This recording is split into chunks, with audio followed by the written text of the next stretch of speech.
这是我們蒸豆的地方。這剛剛隔水乾蒸出來的。現在也可以吃了咯，好吃吧？好吃，好吃，好吃。黃窯豆豉製作秉承古法，本土黑豆隔水蒸5個幾鐘頭，播散攤涼，經歷第一次嘅5日發酵，然後搓煤洗煤，去除豆表面嘅霉菌，為2次發酵創造濕度。第2次發酵關鍵就係壓白。桐油葉鋪下去壓白的時候，桐油葉的那個香味就出來了嘛。桐油葉有時候沒有的話，就用荷葉嘛。現在看到的就是咱們壓白的地方，豆豉呢，這是第2次發酵了，這裡大概要發7天左右。經2次發酵壓白完嘅豆，距離靈魂修煉只有1步之遙。晾曬，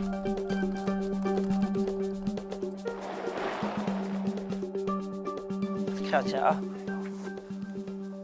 很香，很糯，怎麼沒有鹹味呢？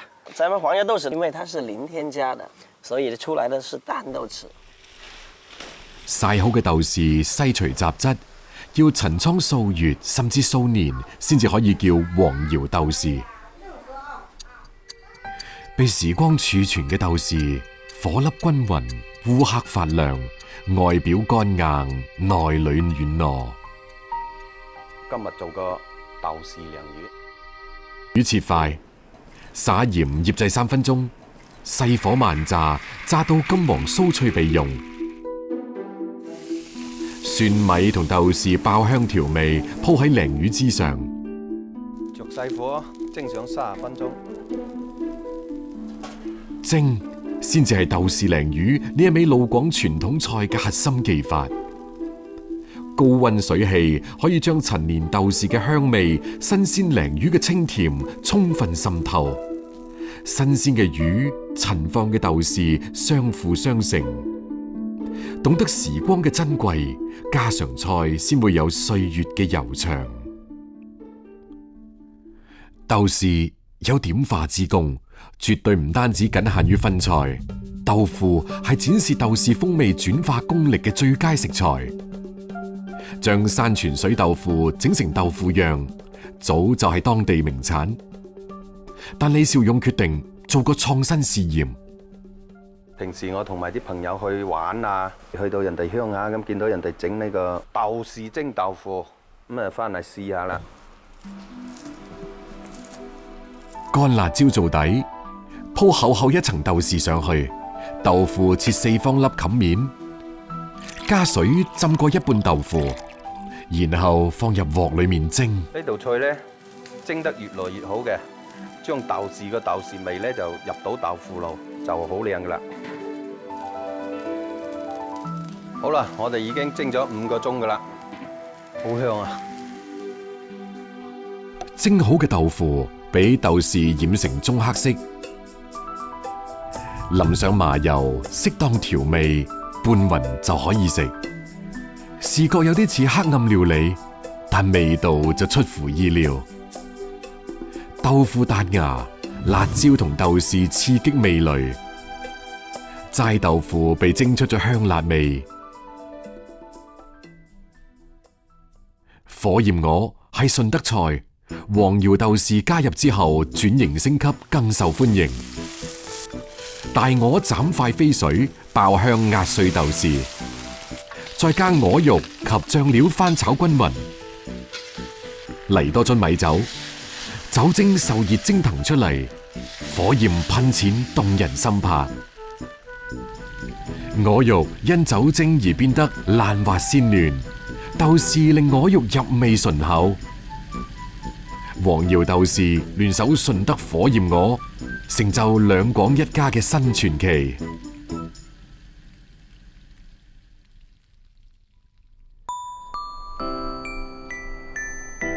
黃窯嘅美食留低咗勇哥喺古鎮，佢係黃窯人。Hello， 到了。古鎮呢有3個地方值得咱們去走走的，一個呢就是大桂巷，這裡進來。生意只係個謀生工具。勇哥留喺黃瑤係因為生活，佢睇到咗生活本來嘅樣子。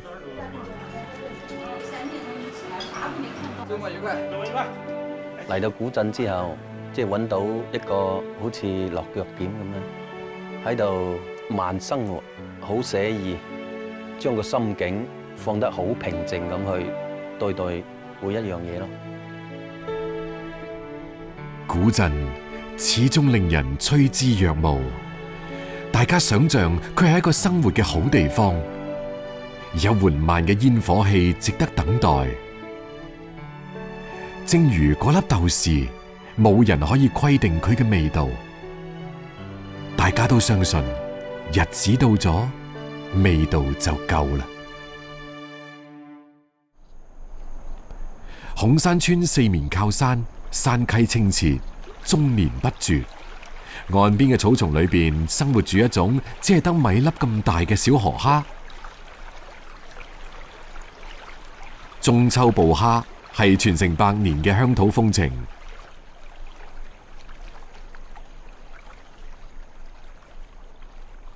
晚飯過後，天幕黑透，鍾偉欽佢哋帶埋簡單嘅工具，開始一場捕蝦大戰。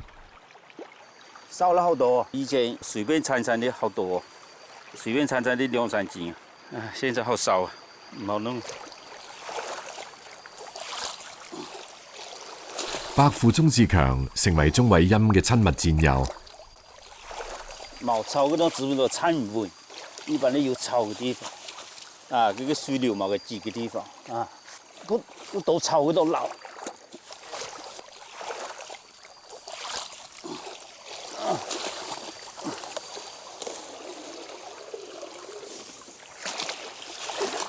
我哋捂了4個鐘頭，捂了個蝦。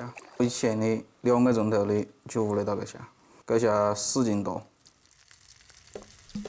將新鮮嘅蝦變成蝦乾，需要炒製，一把文火，耐心烘焙。鍾偉欽雖然有10幾年廚師經歷，依然唔敢馬虎。到師傅嚟用硬菜把它慢慢的背熟咗，炒到這個就慢慢的變鬆嘅時間，嫩嘅個蝦公直到曉得水，這就得了。炒好嘅蝦乾軟糯適口，越嚼越香。村裏面嘅人將呢一種形體嬌小、肉質飽滿、口感軟糯嘅本土食物叫做糯米蝦。蝦醬係糯米蝦嘅另一種歸宿，呢個係客家人流傳幾百年嘅食物儲存保鮮之法。炒鹽係關鍵。做那個蝦炸嘅時間啊，那個鹽一定要炒熟，因為用熟鹽嘅那個蝦炸就個冇有點快，炒到就變到實，就變到有點透黃黃嘅噻。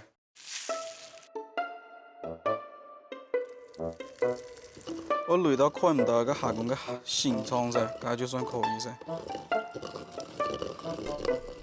中磨成泥嘅鮮蝦入屏封裝之前，仲有最後一個關鍵嘅步驟。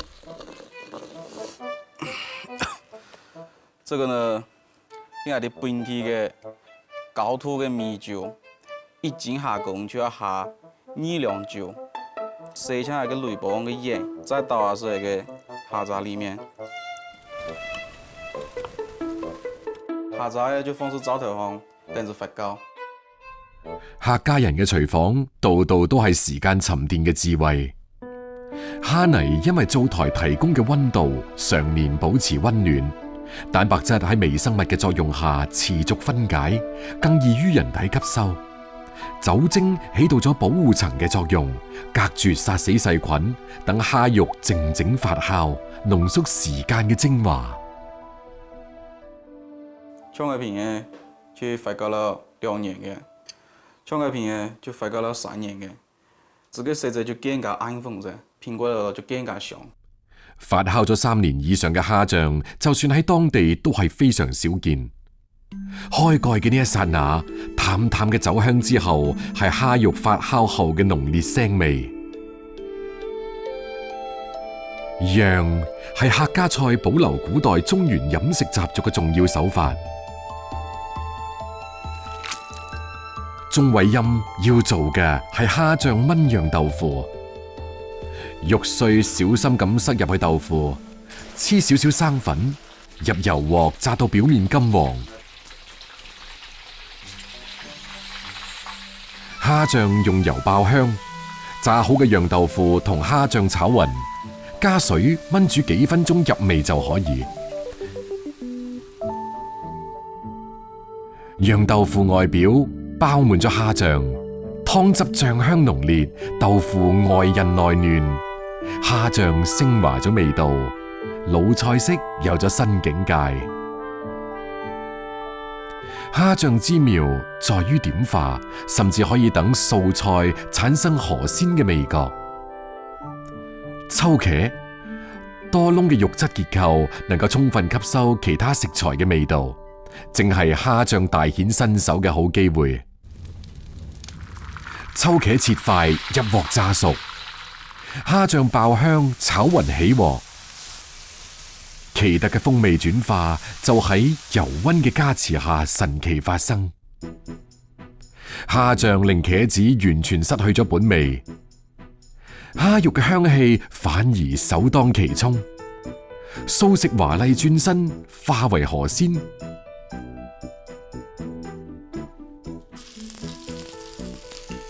而鐘偉欽最中意嘅食法反而好簡單，蝦醬撈飯。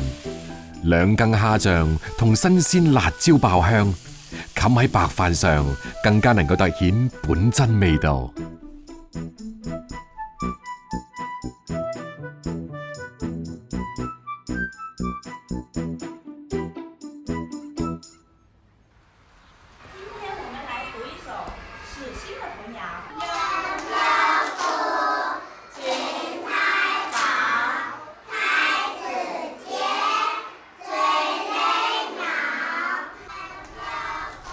始興郡係粵北第一古郡，被稱為古之福地。三國吳永安6年春設定始興縣，此地興旺，周而復始，故名始興。農曆9月，啱啱入秋嘅粵北，俾烏桕樹葉裝點出濃厚嘅秋意。呢個都係君達菜長勢最旺嘅時節。君達菜因為佢菜葉較為闊大，嫩葉甚甜，被客家人用作皮囊，包入餡料成為美食。鐘偉欽早年喺珠三角嘅餐飲行業打拼，2020年辭工返屋企做咗村委書記。呢個就兩個狀態菜，這個葉老乾呢係有苦味、老味、泥味嘅。有些人就因為是做唔得出來上台，就只能拿來種煮，所以這個普通話也能夠煮拿菜。當然我哋就好放肆些，做完狀態包。重陽敬老嘅習慣濃縮喺君達菜包之中，瘦肉、蘿蔔、芋頭、冬菇同蝦米分別炒熟炒香，攪拌均勻。君達菜葉飛水去除澀味，過冷河待用。過下冷水，這就比較脆嫩啦，就唔得那個黃。混合好嘅餡料包入菜葉裏邊，就成為始興客家傳統名菜君達包。其他調料就唔使放水，等燜好之後就直接調呢就食。好，咁就可以燜30分鐘就可以食晒。燜好嘅君達包散發淡淡嘅甜香味，打開菜葉嘅一剎那，馥郁嘅濃香噴湧而出。菜葉淡淡嘅甜，混合餡料略微嘅鹹，客家人就咁樣慢慢長大，代代繁衍。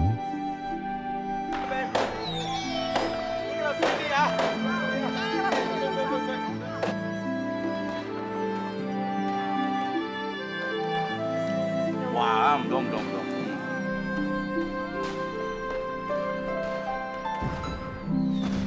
青山依舊在，只是夕陽紅。600年嘅古村，就算斷壁殘垣，亦能令人諗起昔日嘅繁華。10月長假，始建於清朝同治年間嘅文昌大街，迎嚟咗世界各地嘅遊客。海南嘅秋天，陽光依然猛烈。文昌種植咗海南省近一半嘅椰林，椰子係打開海南美食嘅第一把鎖匙。紅豆、綠豆、花生、玉米，一共有10多20種，再加上我們的新鮮椰奶，來品嘗一下。海南清補涼算係當地最具特色嘅小食，一年四季都可以享受，但唔係認知海南味道嘅全部。文昌古稱子貝，自西漢建制，歷經2100幾年。一部島嶼歷史就係一部食物歷史。只有通過一道料理，先至能夠體驗海南嘅風土人情。這就是糟粕醋。在很早的時候，我們這裡啊，女兒出嫁的時候才有糟粕醋吃，所以我們也叫它女人醋。釀酒剩落嚟嘅酒糟，令佢發酵所產生嘅酸醋，海南人就叫做糟粕醋。黃彩虹從奶奶手上接過衣缽，新人老店，味道不改。到現在已經有72年了，我們的家裡面啊都是女人當家，男人幾乎都不管事。這些都是我們當地的一些海產品，還有一些牛雜，不同的蔬菜自由搭配。其實吃糟粕醋挺簡單的，這些都已經是煮熟的食材，最後再加點海菜就差不多了。煮好嘅糟粕醋，酸味較濃，香味稍淡，各種食材混雜喺醋裏邊，分量十足。當地人要靠出海打魚謀生，出門做嘢講究一個快字。呢種食法方便快捷，實惠又平，營養豐富，保證食得飽，食得好。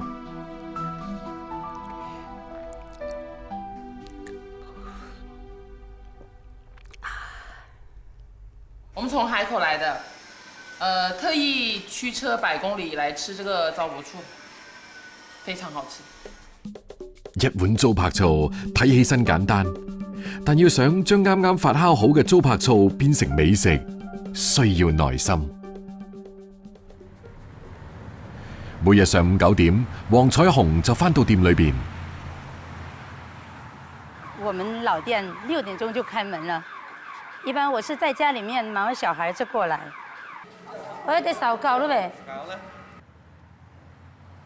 這是我們在工廠那邊加工好的醋，這個不可以直接吃的哦，因為它的濃度太高，酸度太高，然後我們要經過絲血才可以給客人吃。釀酒廠生產嘅原醋濃度高，酸性大，人唔可以直接食用，需要加水進行稀釋，並且蒸發咗殘留嘅酒精。每天上午都要煮好4、5鍋，大概400斤左右。節日的忙的時候嘛，我們煮的比較多一點，大概有1000斤左右。像這樣乳白色，像牛奶一樣顏色的，已經是煮好的了。我們這個醋早中晚都可以喝的哦。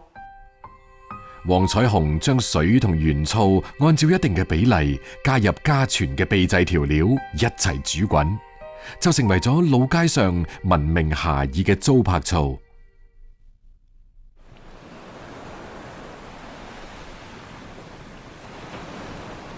海南屬熱帶季風島嶼型氣候，終年濕熱，酸可以提振食慾，促進胃口，更能夠替代鹽，保持體內電解質平衡，係重體力勞動者恢復體力嘅飲食密碼。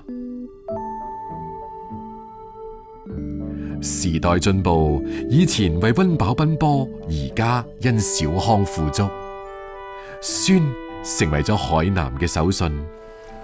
這個是給顧客帶走的，顧客吃完之後呢，他還想拿，所以就想打包回家，所以我們就給他裝個小瓶，也方便顧客寄快遞吧。我們家的糟粕醋吃過了以後呢，就會念念不忘。細細樽裝嘅糟粕醋離開海島，發往全國各地，裝嘅係對海島風情嘅向往。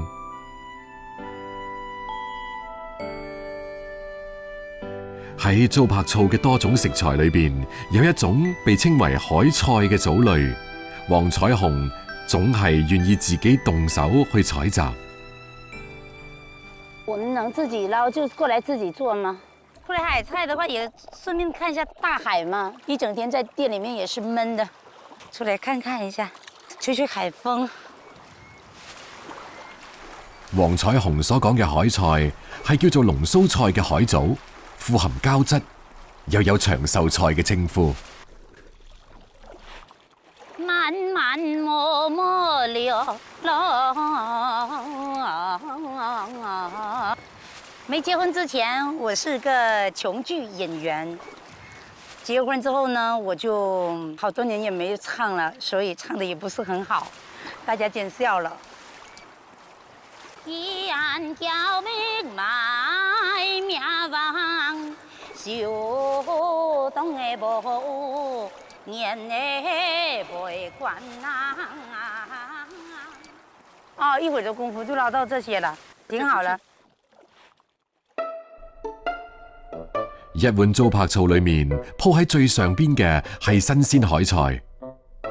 食糟粕醋要先飲湯，湯味酸辣可口，非常開胃。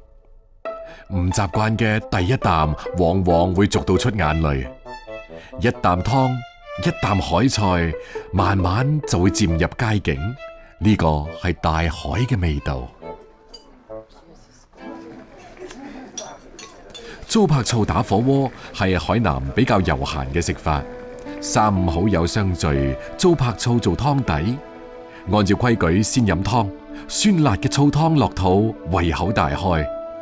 各種食材隨心所欲落煲滾熟，醋酸喺殺菌嘅同時改變咗食材特性，味道更鮮。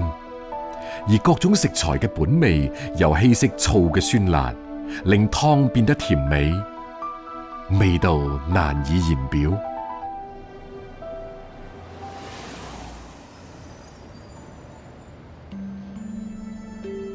晚黑9點，忙咗成日，黃彩虹終於可以坐落嚟食一碗自己店嘅糟粕醋解乏。